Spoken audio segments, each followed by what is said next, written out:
ஒரு பத்திரிகை எடுத்துட்டார். அவருக்கு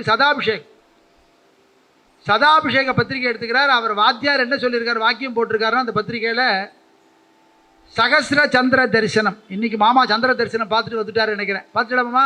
கிடைக்கலையா? நாளைக்கு பார்த்துடலாம்.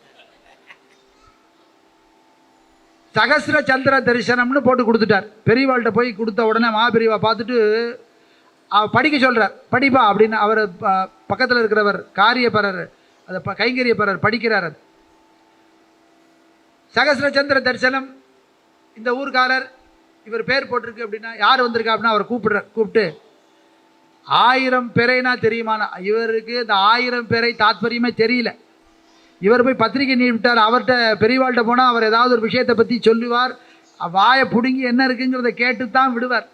அது கேட்கறது மட்டும் இல்லை, அவருக்கு அந்த விஷயத்தை உணர்த்துவார். பத்திரிகையில் போட்டது என்னங்கிறத நீ தெரிஞ்சுக்கணும் இல்லையா?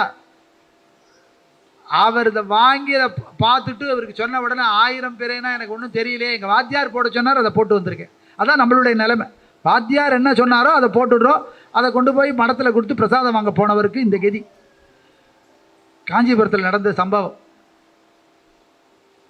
நீ 1000 பேரை பார்த்துட்டியா அப்படின்னார். 1000 பேரை எங்கேருந்து பார்க்கறது? எங்கே வானத்தை பார்த்தா ஒரு சந்திரன் தானே தெரிகிறாருண்ணா. அப்போ பக்கத்தில் இருக்கிறவங்கள சொல்ல, நீங்கள் 1000 பேரை பார்த்தா தான் இந்த 80 வயசு அடைய முடியும். அதனால 80 பௌர்ணமி நீங்கள் பார்த்துருக்கேங்கிறது தான் தாத்பரியம். அப்படி பெரியவா நான் பார்க்கவே இல்லையே, எனக்கு இந்த பலன் கிடைக்காதா அப்படின்னு. உங்களுக்கு கிடைக்கும். எப்படின்னா இங்கேருந்து நேரம் ஏகாம்பரேஸ்வரர் கோயிலுக்கு போங்க. அங்கே சகஸ்ரலிங்கம் சன்னதின்னு கேட்டு போங்க. அங்கே போய் சகஸ்ரலிங்கத்தை தரிசனம் பண்ணிட்டு வாங்கோ அப்படின்னு அனுப்பிச்சிட்டார். இங்கேருந்து போய் ஏகாம்பரேஸ்வரர் கோவிலில் போய் பெரியவா அனுப்பிச்சார்னு கேட்டு குருக்கள்லாம் பார்த்து அங்கே சகஸ்ரலிங்க தரிசனம் சன்னதி ஒன்று இருக்குது. அங்கே போய் சுவாமிக்கு அர்ச்சனை எல்லாம் பண்ணி பூஜையெல்லாம் பண்ணி பிரசாதத்தோடய பெரியவாள்கிட்ட திரும்பி வந்தார். நான் தரிசனம் பண்ணிட்டேன். என்ன பார்த்தேன் அப்படின்னா, ஒரு லிங்க திருமேனி இருந்து அதுக்குள்ளே சிவலிங்க திருமேனியாக இருந்தது. அதுக்குள்ளே சகஸ்ரலிங்க தரிசனம் உனக்கு ஆயிடுத்து தெரியுமா அப்படின்னா. இவர் சொன்னார், எனக்கு ஒன்றும் புரியலையே, 1000 சந்திரனை நான் அங்கே பார்க்கலையே அப்படின்னார்.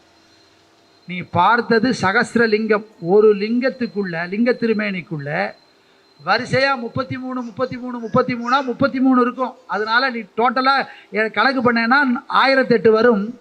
இந்த 1008 சிவலிங்க திருமேனி ஒரு சிவலிங்கத்தில் இருக்கிறதுனால ஒரு சந்திரமௌலீஸ்வரர் நீ தரிசனம் பண்ணலை, 1000 சந்திரமௌலீஸ்வரர் தரிசனம் பண்ணதுனால இன்னைக்கு 1000 பேரை பார்த்த புண்ணியம் இன்னைக்கு உனக்கு கிடைச்சிருத்துன்னு பெரியவா அனுகிரகம் பண்ணி பிரசாதம் கொடுத்து போய் ஜாம்னு நீ சதாபிஷேகத்தை பண்ணிக்கோன்னு ஆசீர்வாதம் பண்ணி அனுப்பிச்சிட்ட.